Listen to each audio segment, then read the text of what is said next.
بسم الله الرحمن الرحيم. إن الحمد لله نصلي ونسلم على رسول الله وعلى آله وصحبه ومن والاه. نشهد أن لا إله إلا الله وحده لا شريك له إقرارا بربوبيته وإرغاما لمن جحد به وكفر. ونشهد أن سيدنا محمدا صلى الله عليه وسلم سيد الخلق والبشر، ما اتصلت عين بنظر وما سمعت أذن بخبر. اللهم صل وسلم وأنعم وبارك عليه وعلى أهل بيته الطيبين الطاهرين، وعلى أزواجه أمهات المؤمنين، وعلى أصحابه نجوم الهدى الغر الميامين، أمناء دعوته وقادة ألويته ووزراء دولته وأوصياؤه في أمته، رضي الله عنهم ورضوا عنه إرغاما لمن سب وشتم ورفض. اللهم عليك بالرافضة السبابين الشتامين بقيادة خامنئي وأعوانه وأنصاره، شتت شملهم، مزق جمعهم، أزل دولهم، واجعلهم أحاديث، ومزقهم شر تمزيق، وأرنا فيهم عجائب قدرتك. اللهم علمنا ما ينفعنا وانفعنا بما علمتنا وزدنا علما. اللهم أخرجنا من ظلمات الجهل والوهم إلى أنوار المعرفة والعلم. اللهم أخرجنا من وحول الشهوات إلى جنات القربات.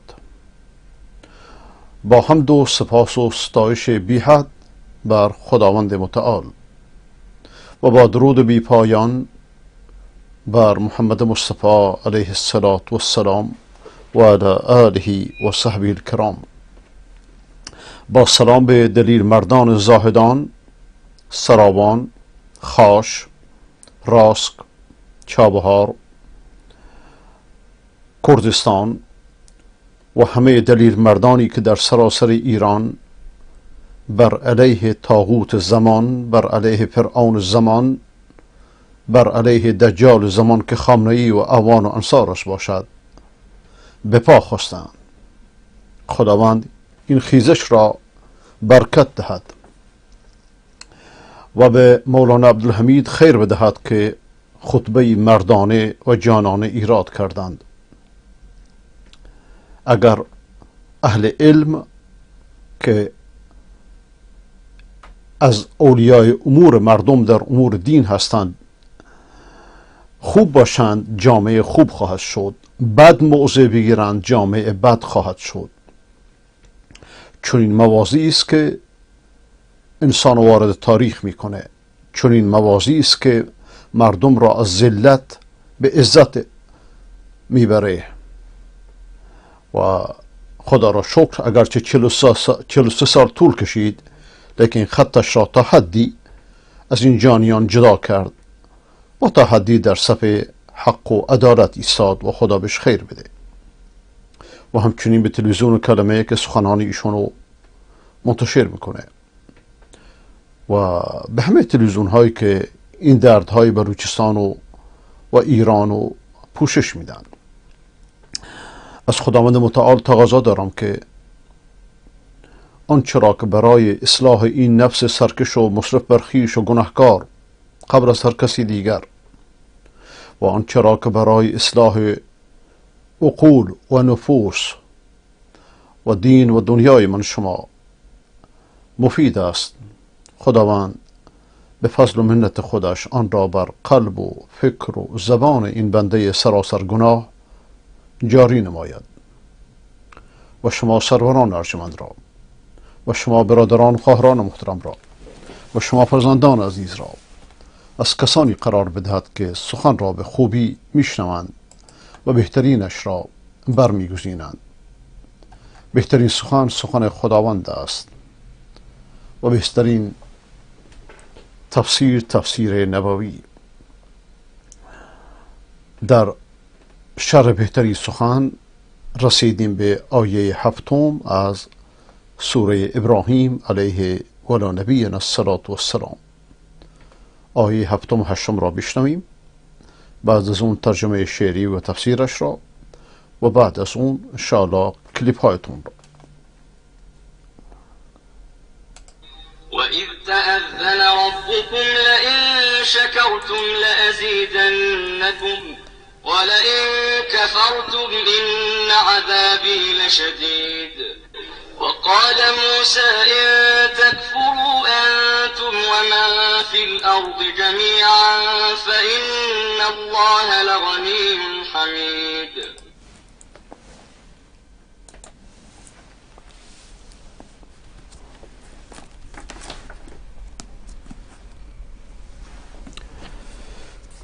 به خاطر بیارید ای قوم حال، این سخنان موسی علیه و نبینا الصلاة والسلام. به خاطر بیارید ای قوم حال چه فرمودتان ایزد ذوالجلال، اگر خود بگویید حق را سپاس، به دل لطف او را بزارید پاس. شما را کنم نعمت خیش بیش، فزونتر کنم نعمت خود ز پیش. به نعمات من گر که کافر شوید، شما را عذابی کنم بس شدید. دگر بار موسی بگفتا چنین، سراسر اگر مردمان زمین، بگردید کافر به پروردگار، غنی الحمید است آن کردگار.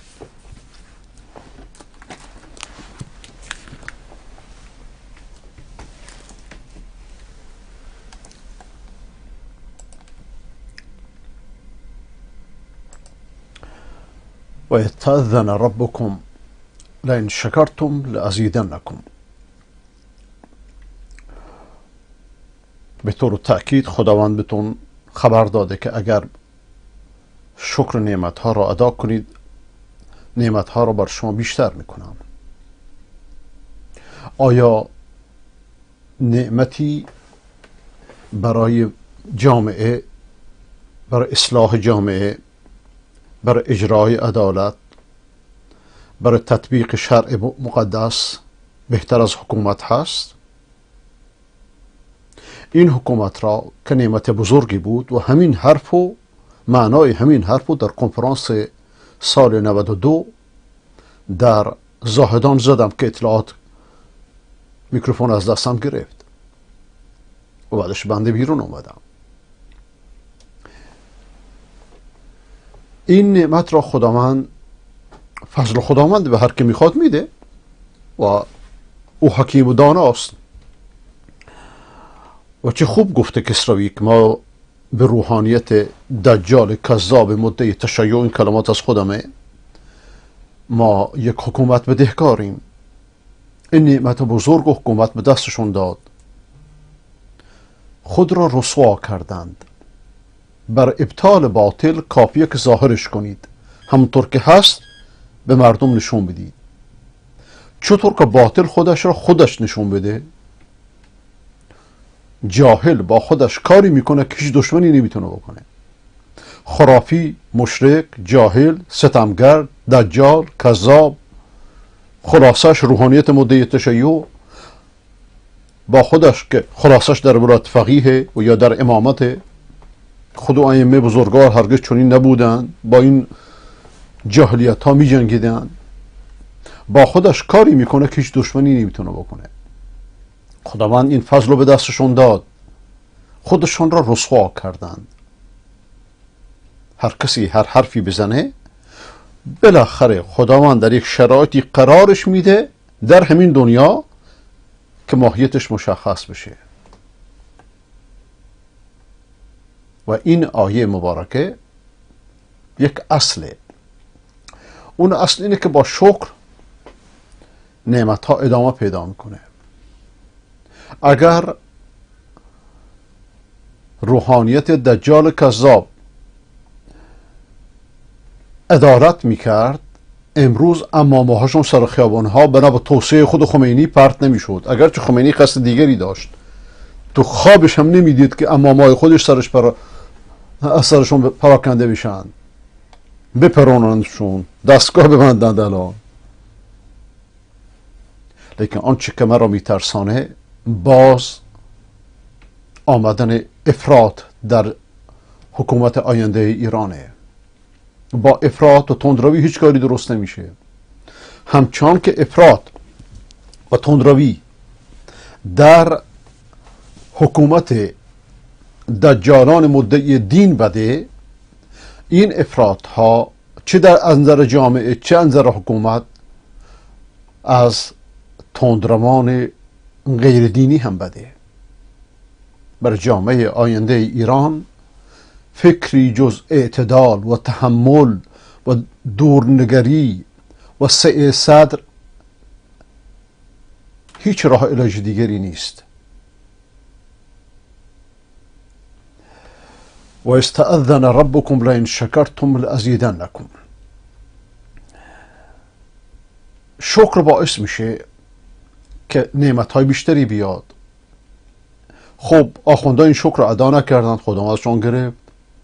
شاه هم این شکر رو ادا نکرد، خداوند ازشون گرفت. کسان دیگه بیان این شکر رو ادا نکنن، باز هم ازشون میگیره. تلک الایام نداولها بین الناس. این روزها رو مثل چرخ ما در میان مردم میچرخانیم. موتور جای دیگری است، گرداننده کسی دیگری است، لیکن به اختیار خود ماست. تفاوت در اینجاست، ما مجبور نیستیم. الان این رژیم سفاک و خونریز بگه من غلط کردم، من اشتباه کردم، بسیاری از ملت رو به طرف خودش میکشه. اگرچه مردم به خطی رسیدن که باز کشاندنی نیستن، لیکن ولی همچین عقلی رو نخواهند داشت. آقای بازرگان خدا رحمتش کنه میگفت که کاش وقتی حکومت اینا رو دید، گفت کاش که روزایی که شاه گفت ما صدای انقلاب شما رو شنیدیم باش وارد گفتگو میشدیم. شاه این عقل داشت، اینا این عقل رو ندارن، چون عقلشون تو ته چاهه. عقلشون اینه که خامنه‌ای نماینده امام زمانه، امام زمان میاد کمکش میکنه. امام زمانی که اصلا امام کوران و کرانه، وجود نداره، دروغی بیش نیست. باز کتابه سنیا رو ورق نزنید، ما میدونیم تو کتابه سنیا چی هستش بهتر از شماها. حرفای ما رو تحریف نکنید برای فریب شیعیان، مثل همه عقایدتون.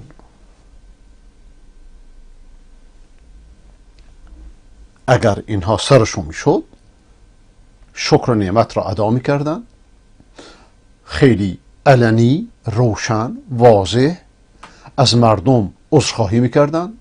کسانی که کشته شدند خونبهاشون رو میدادن، مجرمان رو محاکمه میکردن، کسانی که مردم رو کشتن محاکمه میکردن، صفحه برمیگرده. لیکن این عقل و فرعون زمان نداره. 100 نفرم بهش بگه این کارو نمیکنه. یکی از دوستان نامه نوشته میگه که آقای مولا عبدالحمید نصیحت شما رو شنید، حرفای شما رو تکرار میکنه. نه، خدا خیرش بده، نصیحت هر کسی رو شنیده خدا خیر. مهم اینه که موضع درستی گرفته. انسان وقتی موضع درستی میگیره هر کسی میگه آفرین برش، خدا خیرش بده. تا حدی که تلویزیون ایران اینترنشنال در بعضی از تفسیراش ایشونو رهبر نهضت جدید خیزش عمومی میدونه. مثلا عرض میکنم مردم میبخش، ایشونی 43 سال با رژیم بوده، مردم 300 رو شما زیاده میبخشن به شرطی که صف مردم وایسی، به شرطی که پار این طرف یکی این طرف اون طرف نکنید، سایه و روشن و نیستید.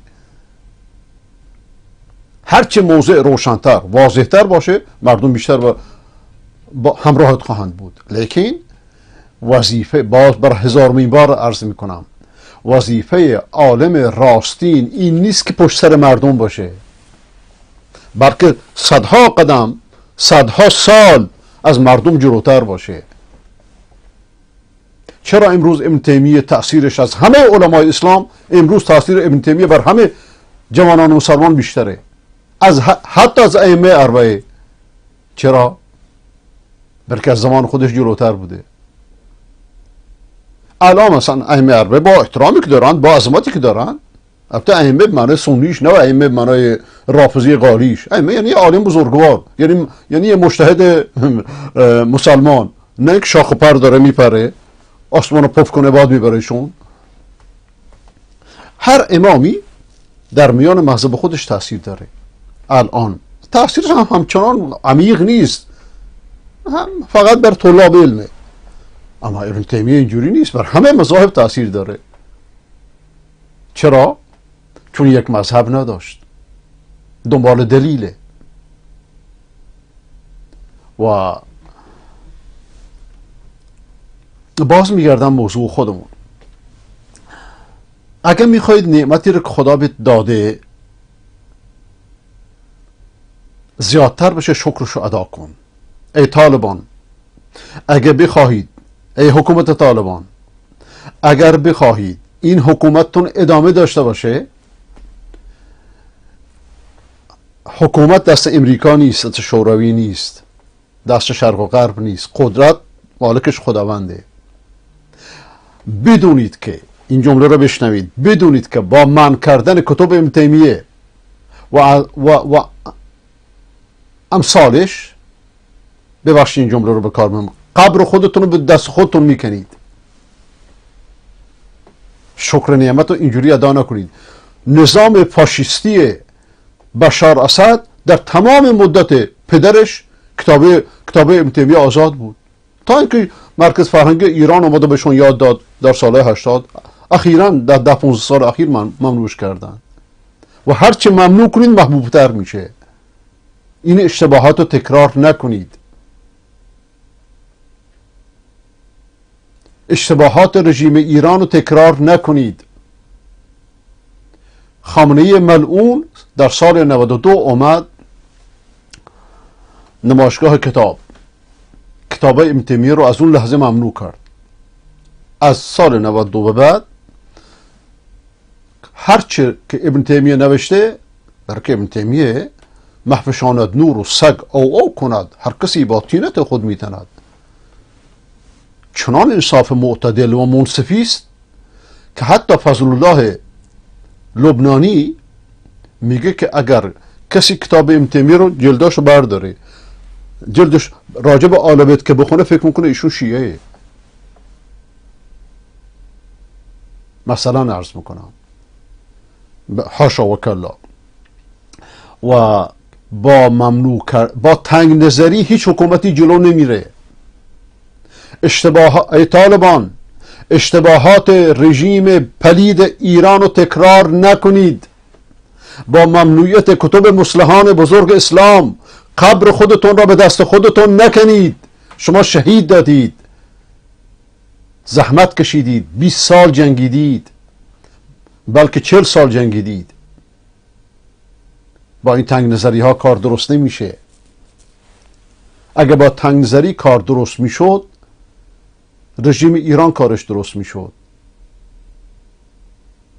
ببینید ملت چطور سرش افتاده. شما وقتی کتب ابن تیمیه و امثال ابن تیمیه رو ممنوع کنید، تنگ نظری نشون بدید، مردم فقط به یک مذهب بخونید، بدونید که نسل جدید از خود راندید. با 4 تا جاهل، با 4 تا مقلد، با 4 تا پیر و پاتالی نمیتونید کاری بکنید. از خدا بترسید، از اشتباهات گذشته‌تون عبرت بگیرید. اگه بخواهید نعمتهای خداوند براتون افزون بشه، اون نعمتها شکرشو ادا کنید. ادای شکر اینه که فرهنگ اسلامی، فقه اسلامی یک فقه نیست، حداقلش 4. الان 7-8 تا مذهب موجوده. آخه من نمیدونم اینو چطوری تعبیر کنم که به اهانت تبدیل نشه. شیعه آزاد، ابن تیمیه ممنوع باشه؟ خرافات و شرکیات شیعه آزاد باشه؟ خرافات و شرکیات صیفی ها آزاد باشه؟ رادمردی، ستاره‌ای، قهرمانی چون ابن تیمیه و مدرسه اصلاحی ابن تیمیه ممنوع باشه؟ این جز امریکا کی رو راضی میکنه؟ این جز ایران کی رو راضی میکنه؟ این جز مشتی خرافی و مشرک کی رو راضی میکنه؟ از خدا بترسید.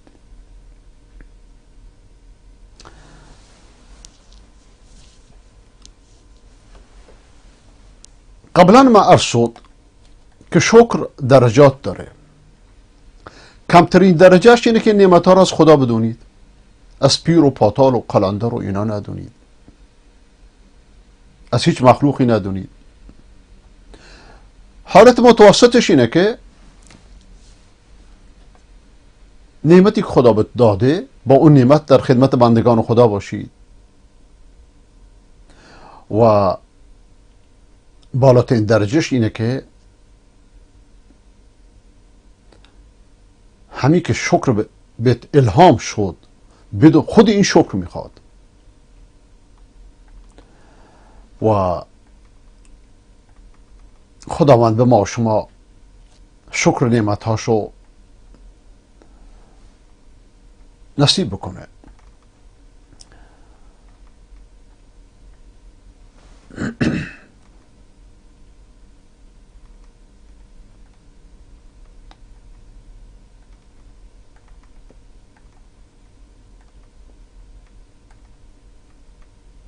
وقال موسى إن تكفروا أنتم ومن في الأرض جميعا فإن الله غني حمید. آیه هفتم الان یادم اومد که در جلسه گذشته توضیح داده بودم. موسی گفت اگر شما و تمام اهل زمین کافر بشید فإن الله لغنی حمید، همانا خداوند بینیاز و ستوده. در جمله کائنات کافر گردن بر دامن کبریاش ننشیند گرد. خدا الان بر غیر رحمت کنه. موسی علیه السلام این حرف میزنه تا اینکه کسی گمان نکنه که خداوند نیازی به شکر مردم داره، اونطور که بعضی از عوام فکر میکنند که عبادت های ما چه سودی به خدا میرسونه و اینکه اگه شکرش نکنند اونا رو به شکرش کفر ورزند عذابشون میکنه. این ظن خداوند میخواد از ذهنشون برداره که نه ایمان شما به خدا چیزی اضافه میکنه و نه کفر شما از ملک چیزی کم میکنه. شما و همه اهل زمین همتون ایمان بیارید، بر مملکت خدا چیزی اضافه نمیشه، بلکه خداوند این کائنات رو با صفات کمالش آفریده قبل از اینکه شما رو بیافرینه. یعنی این همه این کائناتی که در مقابل من شماست، خداوند با کمال خودش اینها رو آفریده. پس چه مؤمن باشیم چه کافر باشیم، برای ملک خدا چیزی اضافه نمیکنه، بلکه اون چه که خداوند من شما رو راهنمایی میکنه و آنچه که به صلاح خودمونه. خداوند عزوجل در یک حدیث قدسی میفرماد که یا عبادی انی حرمت ظلم علی نفسی، ای بندگانم من ظلمو بر خودم حرام کردم. یعنی چی؟ یعنی شما ظلم نکنید. یعنی ای خامنه‌ای ملعون که خودت ولی فقیه ولایت مطلقه نامیدید، ولایت مطلقه خدا را بر خود گذاشتید که این خودش شرک اکبره. ظلم نکن. وقتی من خدا ظلم حرام کردم شما بندگان خودم ظلم نکنید. یعنی ای طالبان ظلم نکنید، الکی کتاب مسلمان ها رو ممنوع نکنید، به خاطر رضای این و اون سلیقه‌ای برخورد نکنید. ایران سلیقه‌ای برخورد کرد، به این همه بحران ها مبتلا شد، شما چنین نباشید. انی حرمت ظلم علی نفسی، من ظلم بر خود حرام کردم و جعلته بینکم محرما، و ظلم در میان شما حرام قرار دادم. یعنی چه کسی را پیاده میکنه میبرید از سب میکشیدش میبرید محاکمهش میکنید؟ به چه منطقی؟ از به چه دینی؟ کسی به سنت پیغمبر عمل میکنه میری محاکمهش میکنی که مقلد شما نیست نباشه؟ مگر روز قیامت خدا سوال میکنه که تقلید چه مذهبی کردی؟ از هیچ مذهبی خدا سوال نمیکنه. دین اسلام قبل از وجود مذاهب کامل بوده. مذاهب میبود نمیبود مشکلی نیست اصلا. والله بالله تالله که روز قیامت از این که شما آیا حنفی بودید، شافعی بودید، مالکی بودید، حنبلی بودید، اباضی بودید، جعفری بودید، طبری بودید، سفیان ثوری بودید، چه مذهبی داشتید اصلا سوال. ظاهری بودید، مقلد بودید، غیر مقلد بودید، اصلا از اینا سوال نمیشید. اون چی که از دین نیست شما چرا به زور مردم محاکمه میکنید؟ این تنگ نظری ها چرا؟ اینا ظلمه. و جعلته بینکم محرما، من این ظلم رو در میان شما حرام قرار دادم. باور نمی کنید؟ ببینید ایرانو، شما تازه رسیدید به حکومت، ببینید ایران را ظلم کرده، اونم به نام دین. کسی به نام دین ظلم کنه خدا زودتر میگیردش، کسی به نام دین دزدی کنه خدا زودتر میگیردش، مردم برش مسلط میکنه. فلا تظالموا، پس ظلم نکنید. یا عبادی کلکم ضال الا من هدیته، من تعجبم. آقا شما همتون صحیح بخاری میخونید، حتم بخاری میگیرید، کسی به احادیث بخاری عمل کنه میرید محاکمش میکنید، از نماز میکشیدش میبریدش محاکمش میکنید. در دنیایی که در قرن 21 هستیم افراط تفریط میاره، این افراط ها تفریط های لایکا رو میاره، مردم بخواهی نخواهی دو طرف لایک میکشونه.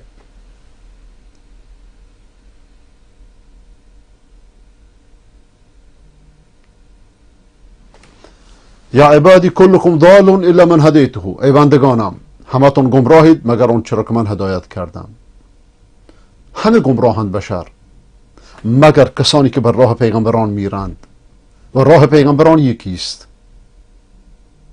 از آدم تا خاتم همشون راهشون یکیست، اسلام. فاستهدونی اهدکم، از من هدایت بخواهید من شما را هدایت میکنم، از من خدا. اگه شخصی در جنگل های آمازون باشه، در صحرای افریقا باشه، هر جای دنیا باشه، از خدا هدایت بخواد، خداوند یه وسیله براش میفرسته هدایتش میکنه، یه برنامه‌ای، یه وسیله، اون بقیهش با خداه. یا عبادی کلکم جائع الا من اطعمته، همتون گرسنه اید مگر کسی را که من طعام بدم. این طعام، این رزق و روزی دست کیه؟ چرا اسم خداوند رزاقه؟ برکه روزی دهنده اوست.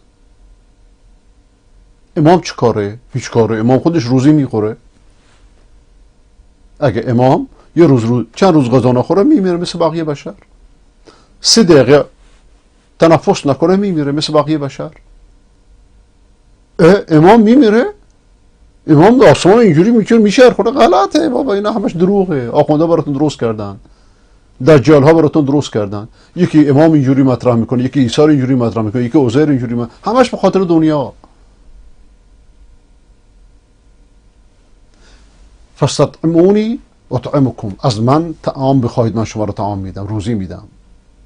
یا عبادی کلکم عار، کلکم عار الا من کسوته، همتون برهنه اید من مگر کسی که من بهش لباس بدم. فاستکسونی اکسکم، از من بخواهید تا شما را بپوشانم. ای خدایا ستر ما را بپوشان، گناهان ما را مغفرت کن. نفس اماره سو را، شرش را سر ما بردار، و شر این نظام خبیث را سر ما بردار و نظامی بهتر بیار، بدتر از این نیار. بارها عرض کردم ما الان از یک بدتر به بد منتقل میشیم، از یک بدتر به بهتر منتقل نمیشیم. با مردم فریب کاری نکنید، مردم رو فریب ندید، بخصوص تلویزیون ها.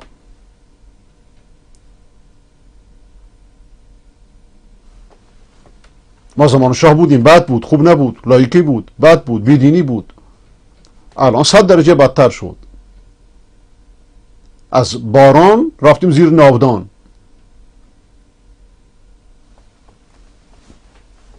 آنچه که من تصورم اینه، ما الان از یه نظام بسیار بسیار بدتر به نظام بد میریم.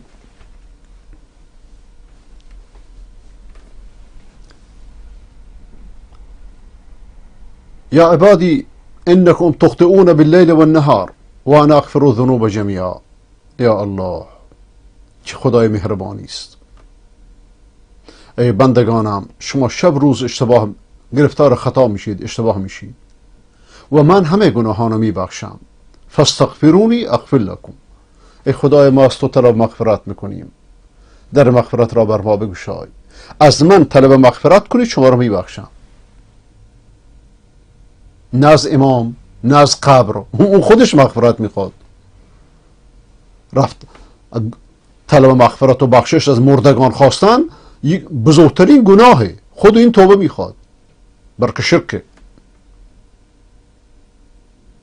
نگفت که از امام مغفرت بخواهید، نگفت از بزرگ مغفرت بخواهید، نگفت بریم بزرگار واسطه کنی که بیان یواشکی به من بگن. اینجوری نگفت.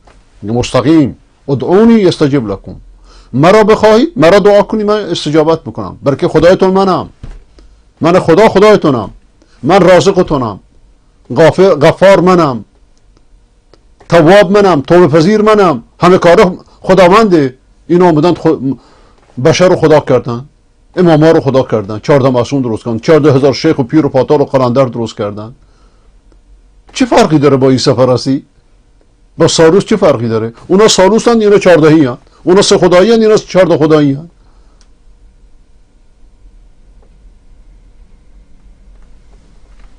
یا عبادی انکم لم تبلغوا ضری فتضرونی. ای بندگانم، شما نمیتونید به من ضرر برسانید که به من قدرت ضرر من ندارید که به من ضرر برسانید. ولن تبلغوا نفعی فتنفعونی. و قدرت نفع مرا هم ندارید که به من نفع برسانید. یا عبادی، یعنی شما هیچ نیستی، همه کار منم. یا عبادی لو ان اولکم و آخرکم و انسکم و جنکم كانوا على اتقى قلب رجل واحد منكم. ای بندگانم، همش بندگانم. ای خدای ما رو بندگی خودت بپذیر، از گناهان ما در بگذار.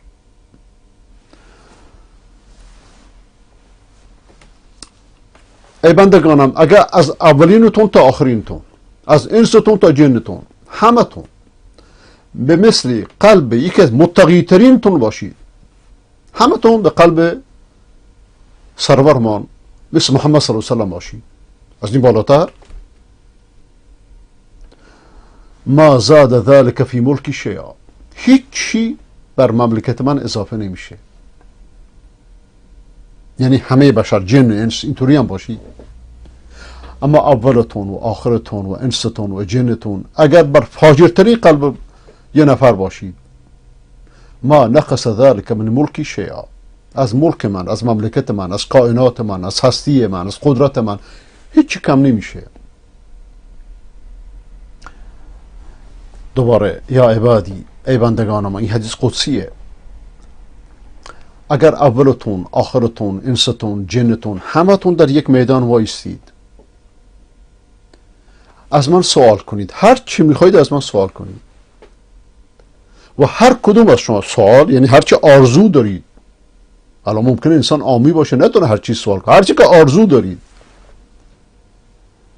و هر کدوم از شما هر سوالی کردید به شما بدم. ما نقص ذلك مما عندي الا كما ينقص المخيط الى ادخل البحر.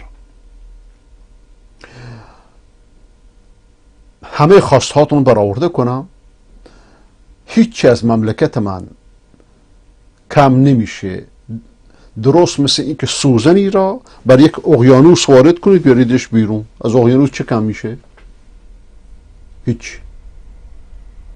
یا عبادی، ای بندگانم، ای بندگان، نگو بندگان علی باشید، کلب علی باشید، عبد علی باشید، عبد حسین باشید، عبد جیلانی باشید، عبد پیر و پاتال باشید، چه در قول چه در عمل. اسلام اینه که انسان رو به خدا وصل میکنه مستقیم. با خدا که وصل شدید آزاد شدید. آزادیت اینجاست. بنده خاص خدا باش و میندیش زکاست. فکن لله عبدا فعبد الله حر. بنده خدا باش آزاد میشید. اگر نه بنده صدها بنده میشید. بنده قبر میشید، بنده پیر میشید، بنده ولی فقیه میشید، بنده مرجع میشید، بنده مرشد میشید، بنده مردگان میشید، بنده مخلوقات میشید. اسمها فرق میکنه. یا عبادی، ای بندگانم، انما هی اعمالکم احصیها لکم. همانا اون چه بر سرتون میاد اعمالتونه که من این اعمال شما رو میشمارم، ثم وفیکم ایها، دوباره همین اعمال رو به شما میدم.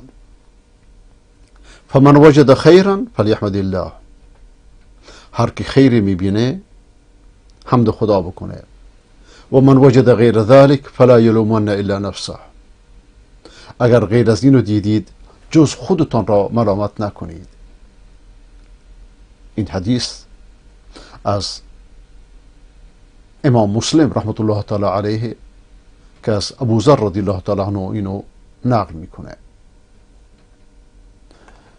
تا اینجا توقف میکنم، انشاءالله که در جلسه دوم اینو شرح میدم اگه خدا عمری بده.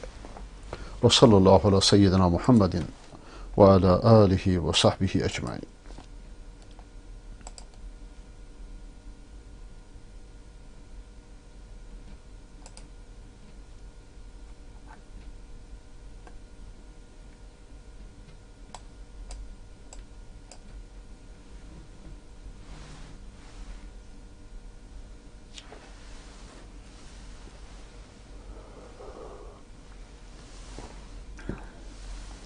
برادر شیری اگه از اون نباشه، از اون فرزند، با فرزندان دیگه جایزه، ولی خب چشم اینو بیشتر توضیح میدم بعدم.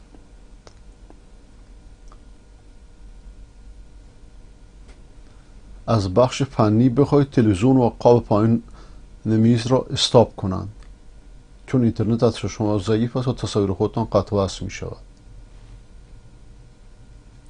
از طرف من اینترنت ضعیفه، الان نگاه میکنم.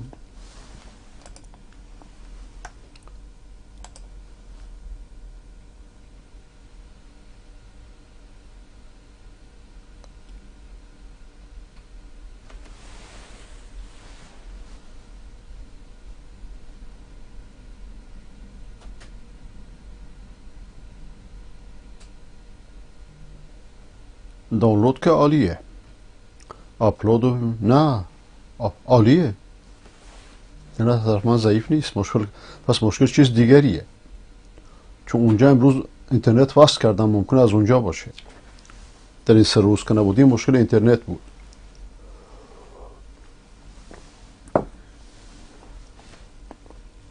الان برای شما میفرستمش.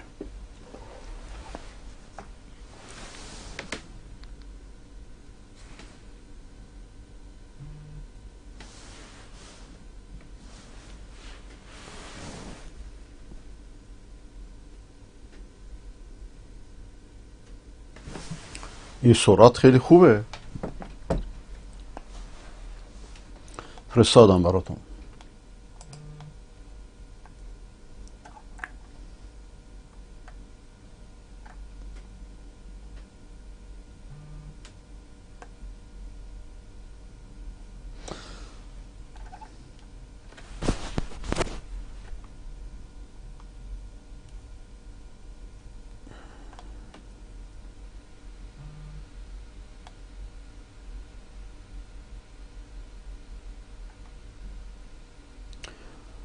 به گزارش پایگاه اطلاع رسانی دفتر امام جمعه اهل سنت زاهدان، در این نامه به اظهارات مصطفی موهامی پیران مسائلی از قبیل تحریم همایش هفته وحدت، عدم حضور مولانا عبدالحمید در دفتر حجت اسلام، تاکید بر رسیدگی به موضوع جامعه خونین زاهدان توسط مسئولان مرکز و مواردی از این قبیل پاسخ داده شده. در بخشی از این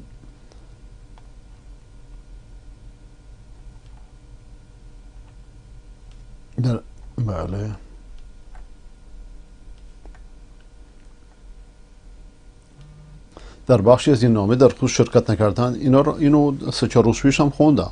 در همایش هفته وحدت آمده ما فکر نمی کردیم در این شرایط که بدون هیچ دلیلی 10 نفر از نمازگزاران اهل سنت توسط نیروهای نظامی و امنیتی کشته و 100 نفر زخمی شدند و مشکل هنوز حل نشده و اول بحران بود جلسه هفته وحدت تشکیل می شود. برای که گمش کنند. این روش دولت، در روش این دولت خبیثه در این 43 سال با هفته وحدت وحشت می آفرینه، تا حدی که در ایران اسمش هفته وحشته. اگر با صاحبان رای مشورت میشد مطمئنا با دلایل جنابعالی را قانع میکردند. تا زمانی که به این مسئله رسیدگی نشده و این غم جانکاه بر دل برادران اهل سنت رو سنگینی میکند، نه، باید شب روز استغفار کنید که چرا در این 43 سال در این جلسات شرکت کردید، سیاهی لشکر بودید. نتیجه اون شرکت های سابقه که این بر سر ما اومده.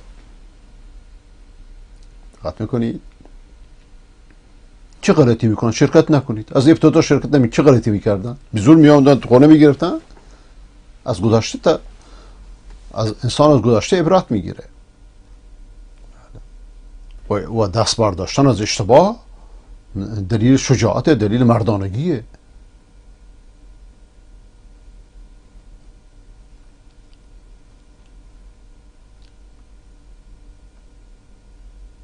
جناب عالی نیک میدانید که هفته وحدت و فعالیت‌های مجمع تقلید فقط در حد شعار بوده، نه عمل. درسته؟ این حرف کاملا درسته. چرا شرکت کردید؟ وقتی در حد شعار، عمل نیست، تأیید باطل، چرا شرکت کردید؟ شب روز بشین از خدا طلب مغفرت کن و بالاتر از این در مقابل ملت عذرخواهی کن. این قدر تو بالاتر میبره.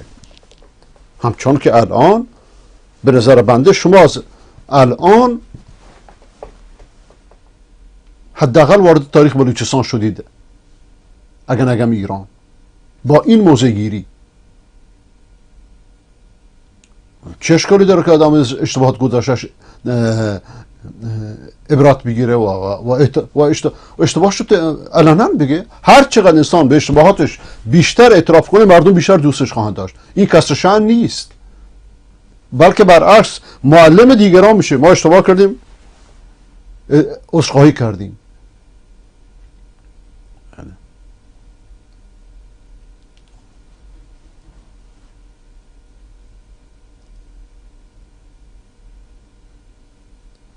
لذا رو به انزوا رفته و بی تأثیر شده، چون تبعیض و نابرابری و فشارهای مذهبی جای خود باقی هستند.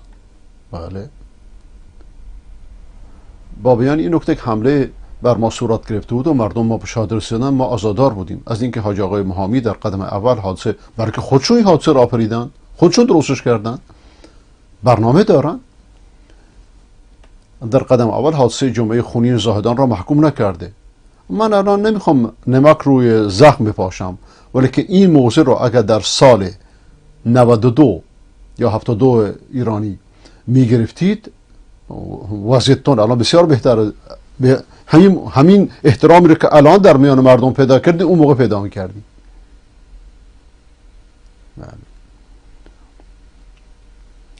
و این خطبت واقعا مردانه بود، منم شنیدمش.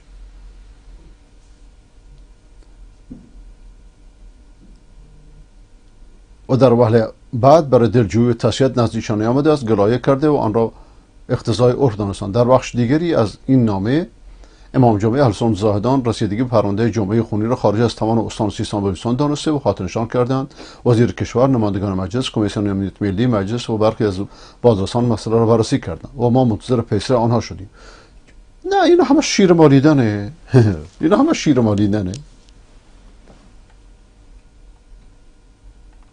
اینو قبلا خوندم.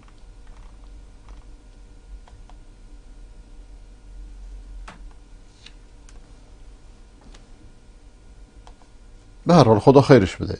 این موضوعی که گرفته در صف مردم و استاد مولوی عبدالحمید، خدا خیرش بده.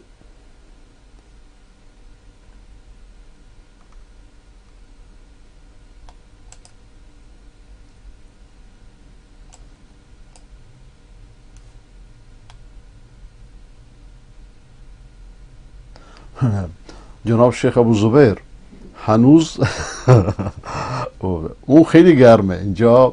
الان که من نشستم بدون که پنکه روشن باشه، دقت بکنید هوا 20 درجه. انشاءالله که نوبتش میاد.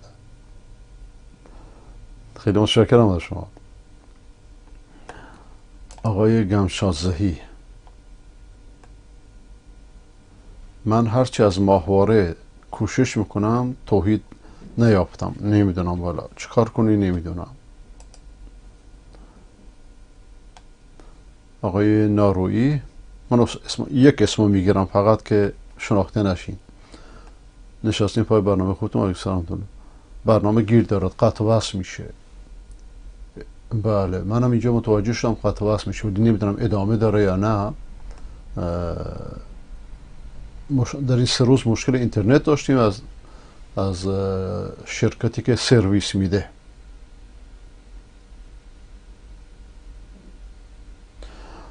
از اینکه شما مردانه و خیرخواهانه از خطبه مولانا عبدالحمید دفاع کردید، در یوتیوب هم خطبه رو صورت کامل گذاشتیم، بسیار خوشحال شدم.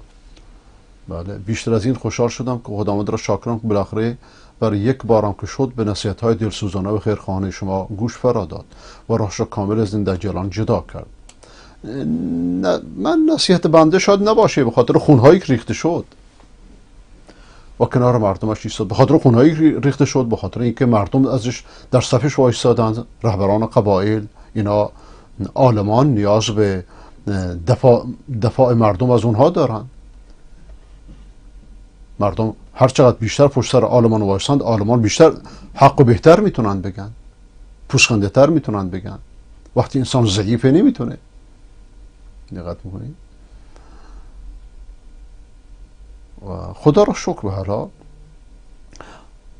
و کنار مردمش ایستاد و از الله میخوام در این راه ثابت قدم باشد. آمین. این نقطه خیلی مهمه.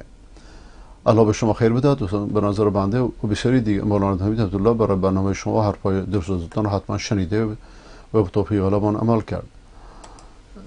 اینا رو به بنده نسبت ندید، شرایط اینجوری پیش اومده. اگه فرضاً بنده هم حرفی زدم ایشون گوش کرده، خدا خیرش بده، ولی فکر نمی‌کنم ایشون تلویزیون گوش کنه. شاید اینجا اونجا بشنوه. از خداوند میخوام در این راه ثابت قدم باشد. خداوند منان و سپاسگزارم، بسیار خوشحالم. خیلی خیلی متشکرم. حسن ظن دارید. آقای شهبخش که زایه نخایی داره، سرود زیبا در وصف شهدای جمعه خونین زاهدان. خداوند شهدا را جنت الفردوس نصیب کند و شهادتشون را بپذیرد و حق خون اینها را از تک تک قاتلانشون و کسانی که فرماندهان اینا بودند و کسانی که به این کار راضی بودند از همه اینها بگیرد و خامنه ای را رسوای 2 جهان بگرداند.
شهید در ره دین حمید بر وطن سرخی خون شهیدان چکید.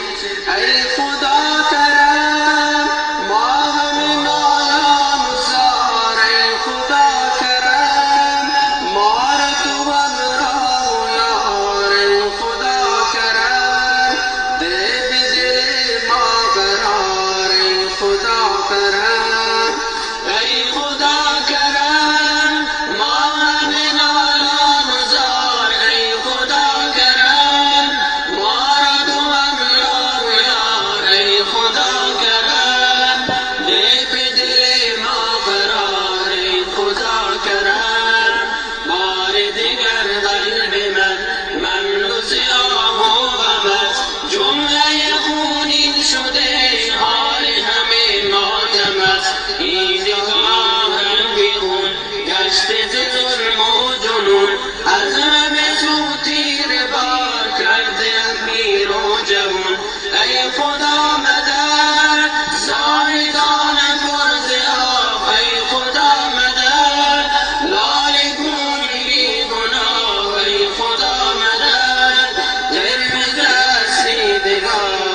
خدا مدد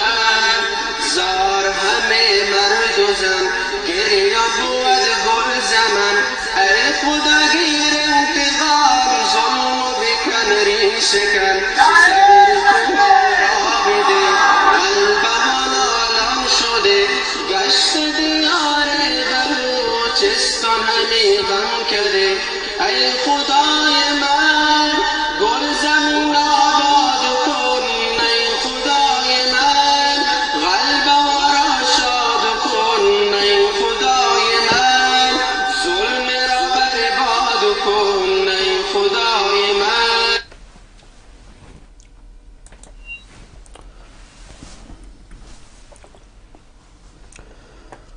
دست شما در نکنه.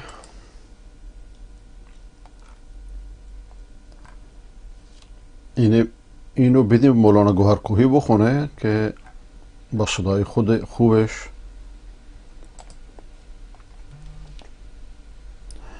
به گزارش پایگاه اطلاع رسانی دفتر مولانا عبدالغفار نقشبندی، این شعله رو در بلوچستان مولانا نقشبندی خدا رحمتش کنه و جوانیش برکت بده، این شعله رو ایشون روشن کرد.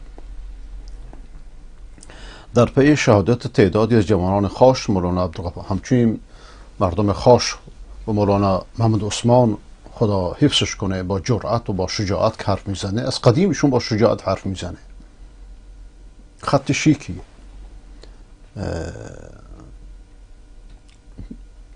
واقعا بلوچستان رو سرفراز کردن. در پی شهادت تعدادی از جوانان خاش مولانا عبدالغفار نقشبندی امام جمعه موقت راسک بیانیه صادر کردند که متن آن به شرح زیر است: بوی خون بلوچستانم را فرا گرفته است. تکرار فاجعه خونبار و زاهدان این بار در خاش نشان از نبود اراده قطعی بر رفع ظلم از سر بلوچستان مظلوم است، بلکه نشانه واضح بر ظلم. خامنه‌ای میخواد جنگ ملت را به جنگ شیعه و سنی تبدیل کنه. این بچه ناخلف شاه اسماعیل ملعون به جای اینکه جواب ملت رو بده جنگ فرقه‌ای درست میکنه، چه در داخل چه در خارج. این رژیم پلید درست مثل رژیم پلید صفوی بر خون ادامه میده، زندگیش ادامه میده. زیستشون از خونه، خون ریزی. خداوند قاسم سلیمانی را لعنت کند که منطقه را به آتش کشید به فرماندهی همین خونخوار.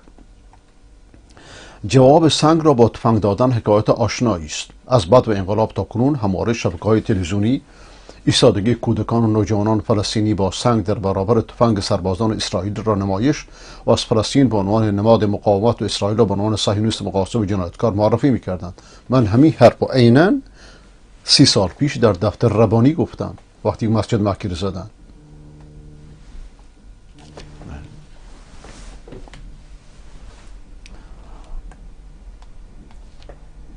اما متاسفانه امروزه فرزندان سرزمین ما همان مظالم و جنایت ها را نه در فیلم ها بلکه در کف خیابان ها و صحن مسلح ها با چشم سر مشاهده می نمایند.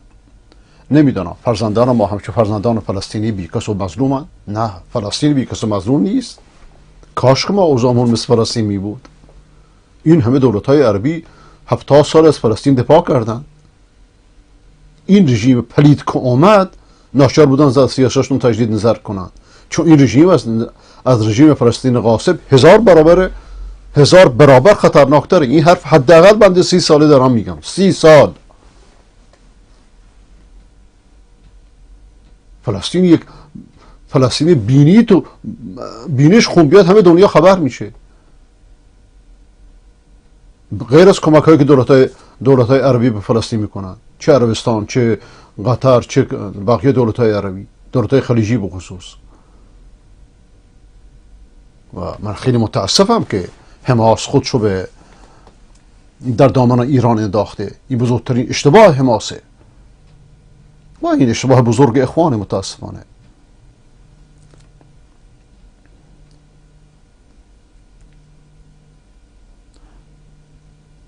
آن چی میدانم شباهت بسیار نزدیک است و غیر قابل انکار.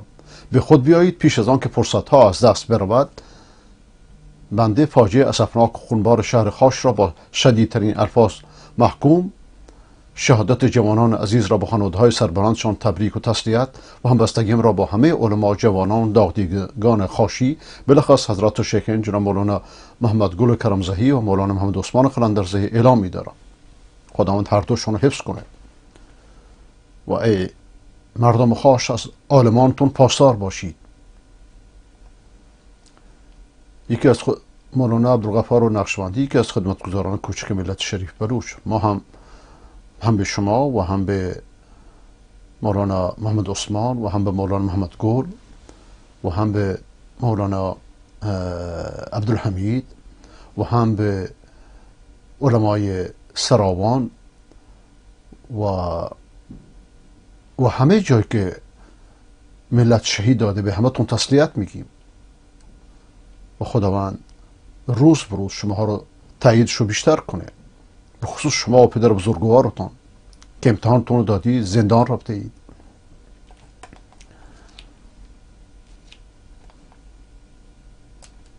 این حوادثی که در بلوچستان اتفاق میفته باعث سربلندی بلوچستانه. با کشتن کسی تمام نمیشه.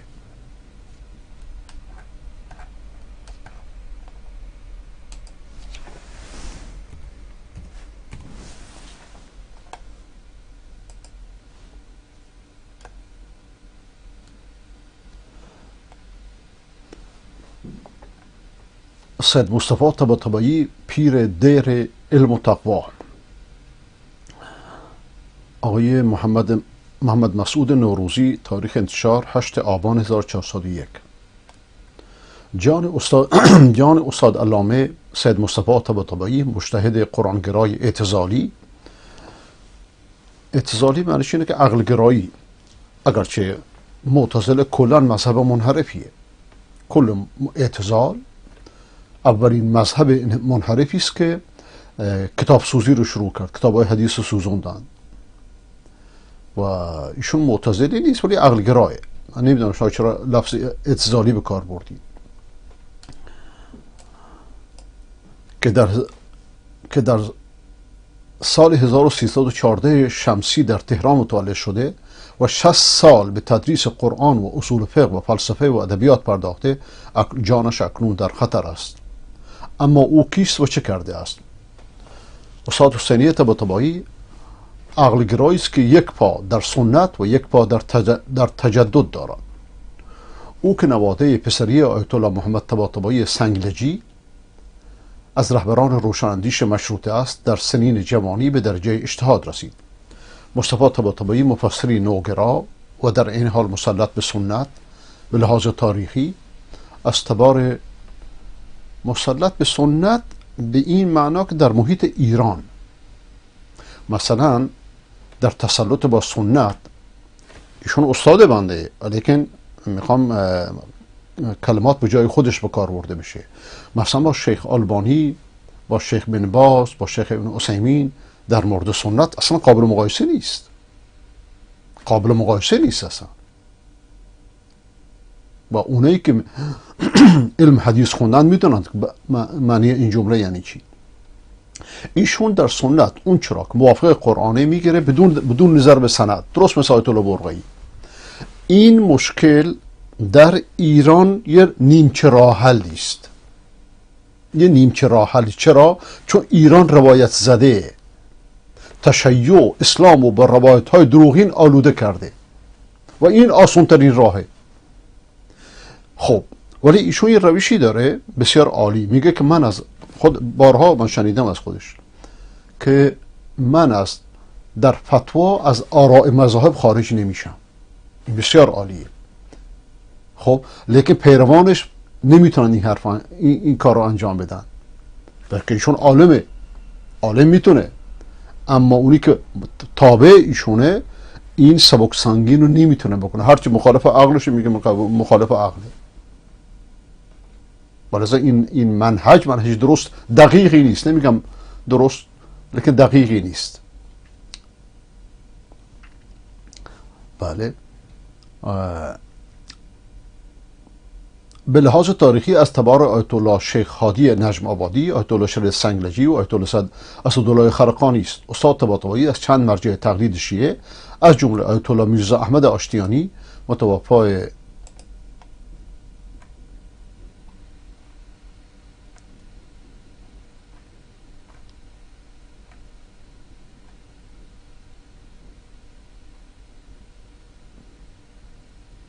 کجا رفت؟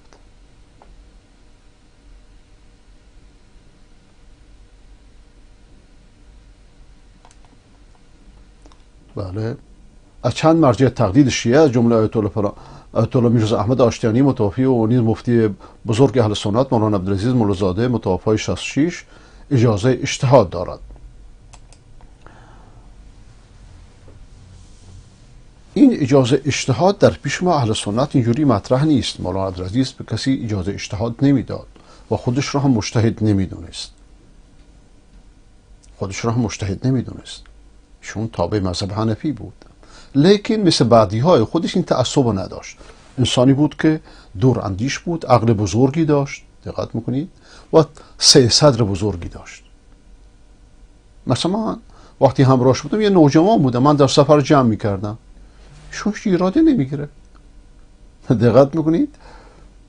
و کاش که این حرف طالبان میفهمیدن. این سه صدر رو عالم اگر سه صدر نداشته باشه دین رو خراب میکنه. 1000 بار گفتم با یک مذهب نمیشه جامعه رو اداره کرد. هر کی چنین ادعایی بکنه دلالت بر جهل و نادانی خودشه، یا اینکه دنیا رو نمیفهمه. امروز تازه 4 مذهب کفایت نمیکنه. مسائل دنیا چنان پیچیده، با 4 مذهب، با 7 مذهب تازه باید اجتهاد بکنید. اینجاست که قهرمانی چون دکتر فتحی درینی میگه که اصلا وجود اسلام بدون اجتهاد قابل تصور نیست. وجود اسلام بدون اجتهاد قابل تصور نیست.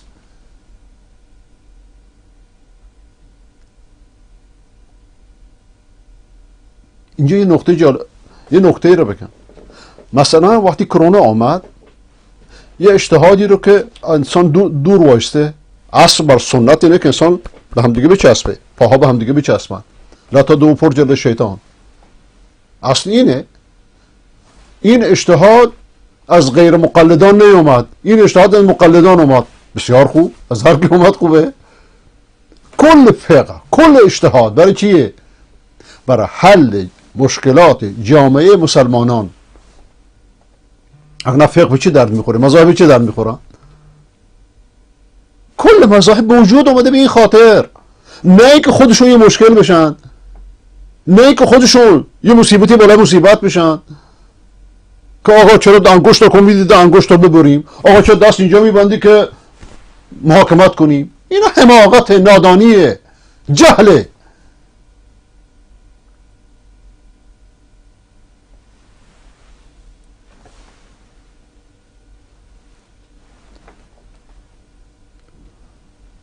او بیش از 40 جلد کتاب تحقیقی در تاریخ و فلسفه اسلامی تالیف کرده که فقط شمی از آن، بله، یک کتابشو بنده هم ترجمه کردم، سالهاست.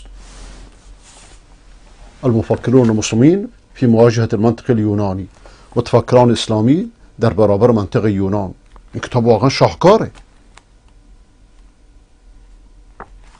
و کتابای ایشون تحقیقیه. کتابای ایشون هر کدومش، یعنی ایشونو با یک محقق دینی حقیقی میشه گفت، به چنین شخصی میشه گفت مجتهد، ارزش اجتهاد داره و خودش هیچ ادعایی هم نداره.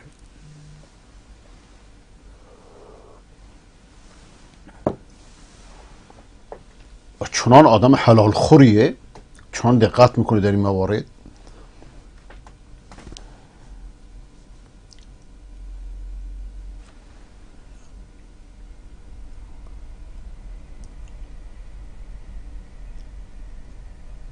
شمی از آنان عبارتند از خیانت در گزارش تاریخ. بله، این جواب لایکاست. در نقد 20 سال علی دشتی، آخوند فراماسور، البته دین ستیزی نافرجام در نقد تولد دیگر. این کتاب بنده ازش خواستم که وارد مناظره بشه با مشیری و بعدا این کتاب نوشت، البته به این معنا. یعنی خدا خیرش بده. این کتاب دارم، در زمانی که در رنگارنگ بودم از این کتاب تقریبا خلاصش کردم. این کتابو نقد آرای ابن سینا در الهیات، وحی قدسی نه وحی نفسی، در نقد رویاهای رسولان دکتر سروش، نوگرایی در اجتهاد از خوارج تا داعش در رد خشونت در اسلام، برخی از آنها مانند نقد آثار خاورشناسان و دوره. این کتاب ها را اگه آخونده میتونستن بنویسن، آخونده مشغول جمع‌آوری مال و چاپیدن اموال مردمن، اونایی که ادعای حفظ اسلام میکنن که خمینی عربده میکشید که اسلام به واسطه تشیع زنده است، اموال ملت چاپیدن با این شعارها، ملت رو بدبخت کردن. اگر ملت ایران این کتاب ها رو میخون، دیگه نیازی به پروندن حجاب ها نمیشد. لیکن جلو این کتاب ها رو که میگیره؟ همین نانبخوران دین. برخی از آنها مانند نقد آثار خاورشناسان در دوره فوق لیسانس دانشگاه تدریس شده است. اثرگذارترین اثر او تفسیر نوگرایانه و موجز بیان معانی در کلام ربانی است که بعضی از جلداشو دارم. بله.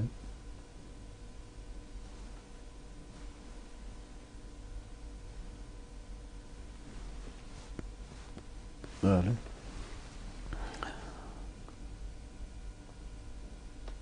تا کنون 12 جلد آن منتشر شده. راهبرد و اصلاح دینی و طرد خرافات با شاخص قرآن و سنت قطعی پیامبر و نیم نگاهی به دانش روز است.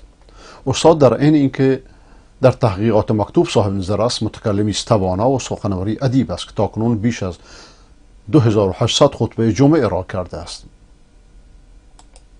خب تا اینجا من توقف میکنم. خواهش میکنم پرده یادم بیندازید که بقیه این مطالب رو بخونم.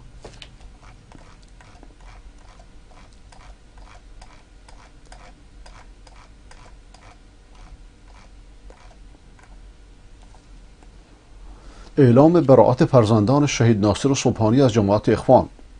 نجیبه صبحانی، ناصر صبحانی کسی است که وزیر اطلاعات ریشهری ملعون که لعنت خدا بر او و بر قبرش باد، وقتی گروهی از ایشون وقتی باش تحقیق کرده بودند راجع به خمینی گفته بود، فکر کنم این جمله خیلی چیز نیستم، خیلی در این لحظه ذهنم که آیا این جمله از ایشونه یا از آیه برقعیه، ولی فکر کنم ایشونه که راجع به خمینی گفته ضال و مضل. خمینی در زندان آیه صبحانی خداوند شهادتش رو بپذیره گفته بود که خمینی ضال و مضله. اگر اخوان هم فکر ایشون می بودند با خمینی بیعت نمی کردن، از خمینی کمک نمی گرفتن. نجیبه صبحانی در دختر شهید زنده یاد ناصر صبحانی در واکنش و بیانیه ننگین جماعت اخوان در ارتباط با حوادث اخیر کشور نوشت واقعا ننگی بود، کاش بیانیه صادر نمی کردن. چطوری من خوندم البته، چطوری میتونید اینقدر حقیر باشید؟ چطوری حالتون از خودتون به هم نمیخوره؟ با این همه حقارت روتون میشه توصیه‌های اخلاقی بچه‌هاتون بکنید؟ توی خلوت خودتون از شرم له نمیشید؟ این حجم از بزدلی و ترس اذیتتون نمیکنه؟ با تمام وجودم ازتون بیزارم، از شما خائنین به خون صبحانی‌ها، فرسادها، ربیعی‌ها. نصیره صبحانی دیگر یادگار شهید ناصر صبحانی هم در همین رابطه نوشت خیلی زود نیست،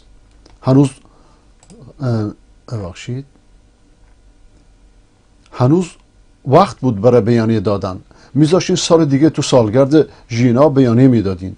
شما سیاسی نیستین؟ ما همین که تو این خاک چشم باز میکنیم خواهی نخواهی سیاسی هستیم و این چیزی نیست که بشه انکار کرد یا رد کرد. اگه سیاسی نیست چرا حکومت دست میگیرید؟ شهرهای کردنشین، ما کردستان رو داریم، نه شهرهای کردنشین. واقعا متاسف شدم برای دیدن و خواندن این بیانیه و غمگین از اینکه سالها عمر گرانمایه را در این جماعت صرف کردم، هرچند در همان سالها هم معترض بودم و اعلام هم میکردم و البته فقط برای رضای خدا کاری انجام میدادم، نه برای کسی، و البته خوشحالم که هیچ وقت عضو این جماعت نبودم تا همیشه به دنبال آن باشم که خودم را از آن پاک کنم. ژینا امینی. بله، بشنویم از مولانا محمد عثمان. خانه خود را خراب کردن، ظلم کردن، خونریزی کردن و وبالش و عذابش به دامن آن تروریست ها و به آن فرمانده تروریست ها در دنیا و آخرت خواهد رسید. ببینید سخن به این واضحه، به این روشنی.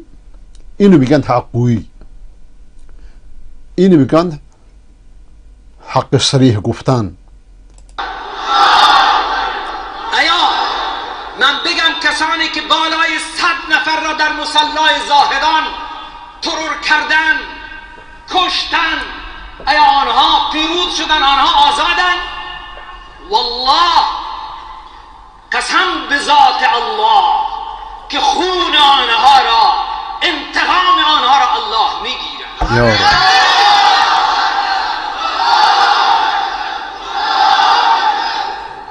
و همه آنهایی که به ناحق کشته شده اند،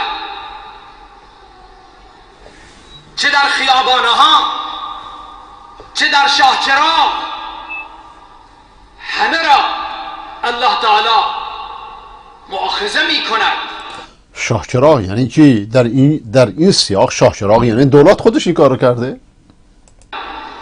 کسانی که مباشر بودند و کسانی که پشت این جریان وجود دارند، همه فردا پیش خدا باید پاسخگو باشند. انشاءالله که در همین دنیا پاسخشو میدن. لیس ذلك علی الله ببعید. آقا آمده انما الشورا للمهاجرین والانصار.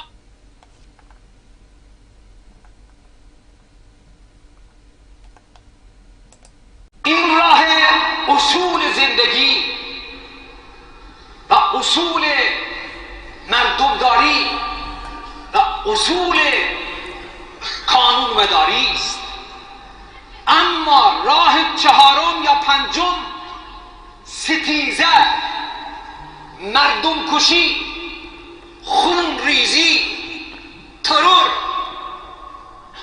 اینها را نه انسانیت میپذیرد، نه عقل میپذیرد، نه الله میپذیرد و نه عقلای دنیا پذیرفتند و میپذیرند.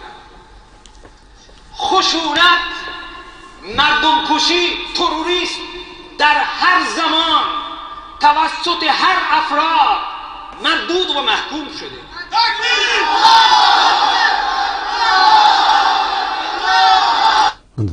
دولت نشون داده که بالاترین تروریست در سطح کشوره. چرا؟ ولذا گفتیم که به این دولت رأی ندهید. اونایی که به این دولت و به این حکومت و به این نظام و به این رئیس رأی دادن، شب روز طلب استغفار کنند علنا. للاکثر حکم الکل. برای این انتخابات، این رأیگیری ها برای همین هستند. معنای انتخابات، معنای جمهوریت همین هست که به رأی مردم و به دیدگاه مردم و به خواسته مردم باید تن داد. خب اینا مذهبشون اینه که مردم یک طرف باشن، رأیشون هیچ ارزشی نداره مگه که خامنه‌ای که ولی فقیه و نماینده امام زمانه امضاش بکنه. مصیبتشون اینجاست. و احترام گذاشت. بارها گفتم خدمتون، خمینی ملعون، من خودم شنیدم این حرف جلوش، گفت که ما در مذهب خود شورا نداریم. ما شورا رو جناب مولانا به مولانا عبدالعزیز میگفت خدا رحمتش کنه از مذهب شما گرفتیم. ولذا بهش عمل نمیکنن.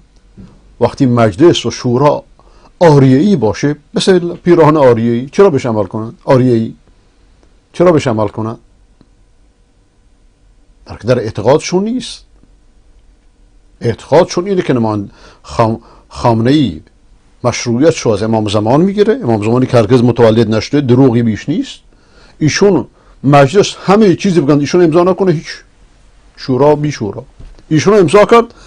مذهبیونشون اینجوری فکر میکنن شورا و مورا و بورا اینا همش به خاطر دنیاست، به خاطر فریبکاری. ولذا بیت خامنه‌ای از ریاست جمهوری قوی تره. ریاست جمهوری برای قربان گفتن در مقابل دنیاست.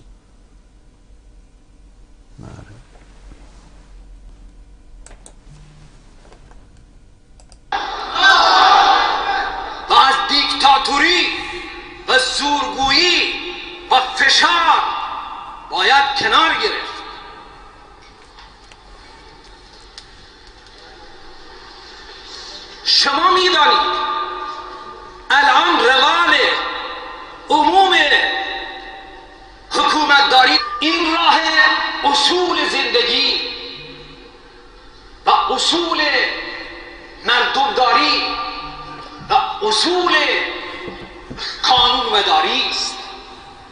اما راه چهارم یا پنجم ستیزه، مردم کشی، خون ریزی، ترور،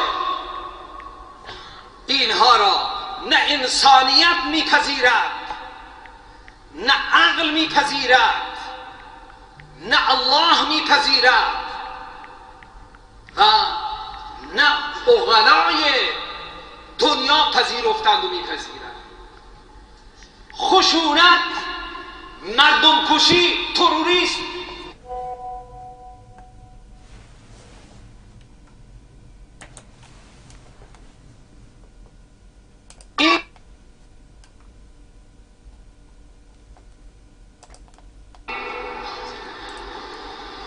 الله که ملک را به کسانی که میخواهد میدهد و امتحان میکند. همه شما مورد امتحانی. هر حکومتی میآید امتحان برایش. آیا حق الله و حق مخلوق الله را رعایت میکند یا نمیکند؟ اگر نکرد یا نتوانست، یکی قصدن نمی کند، یکی قدرت ندارد، عقلانیتش را ندارد، علمش را ندارد، یکی دارد و عدالت برقرار نمی کنه، یکی علمش را ندارد و عدالت از هر دو خداوند می گیرد و ملک را الله تعالی به دست دیگر منتقل می کند و آن را آزمایش می کند. همین طور تلک الایام نداولها بین الناس، همین طور قانون خداوند هست که از یک دستی میگیرد و به دست دیگری میدهد و همه را امتحان میکند.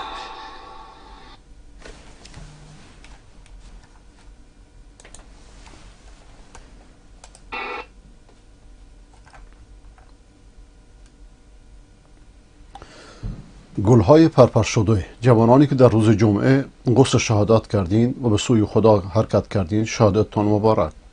انشاءالله خداوند ظالمان و خونخوار و قاتلان خونخوار شما را به سزای اعمال پلیدشون میرسانند. هرچی میکارند همان درو میکنند. جانیان و خونخوار تا که خونخواری. بله. این زمین مال شماست، ولی باید نگرش دارید. اگر نگرش ندارید از دستتون درش میارم. اگه شده جونتون رو روش بذارید، حتی جون بچه هاتون. دشمناتون رو کوچیک نشمارید، برمیگردن. اگه خونتون آتیش گرفت دوباره بسازید. اگه خرمنتون رو سوزوندن دوباره بکارین. اگه بچه هاتون مردن بازم بچه بیارین. اگه شما رو از در بیرون کردن برین تو دامنه کوه ولی زندگی کنین. شما همیشه دنبال رهبر گشتین، دنبال آدمای قوی و بی عیب. همچین آدمی نیست. آدما مثل خودتون عوض میشن، زه میزنن، میمیرن. هیچ رهبری غیر از خودتون نیست. قوم نیرومند تنها نیرویی که همیشه باقی.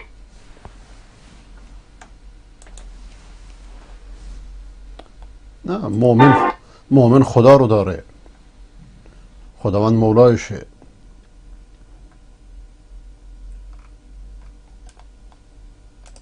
اللهم اجعل يوم الجمعة يوم خير لنا.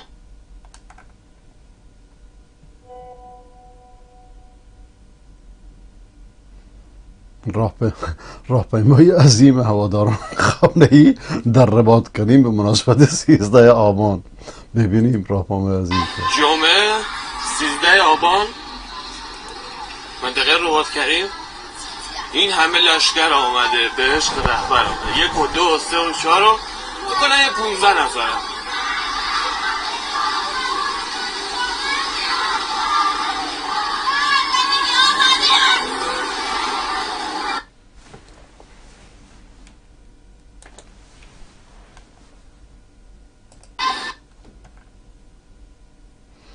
کاش اینا رو که همه تلویزیون ها نشون دادند دیگه. من پسری دارم 12 ساله، امروز غسل گرفته، با غسل از مادرش خداحافظی به مسجد مکی برای نماز که گفت مادر من شاید بر نگردم میرم.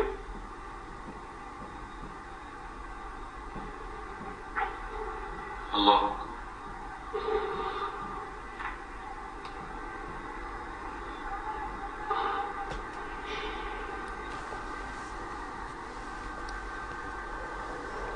خواهش باز حالا خدا کمک. برداری بری گم بشی دیگه. تا که میگم بچه های ما خون رو دیدن، خدا شاید از مرگ نمیترسن، از مرگ نمیترسن. چرا شما ول قضیه نیستید؟ خدا لعنتتون بکنه. ولی اینو بهتون بگم شاید امروز فرار بکنید شاید زنده بمونید، ولی فردا براتون خیلی خیلی دیره. ممنونم جناب. سپاسگزارم. بله انشاءالله که شما و خانواده‌تون همه مردم ایران رو خداوند حفظ بکنه، واقعا در پناه الهی باشید. این شهامت و شجاعت شما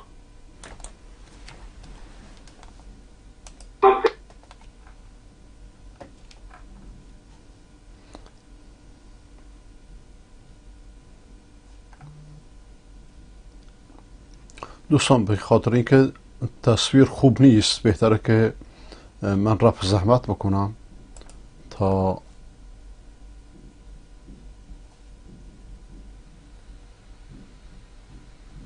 فردا اگه خدا عمری بده.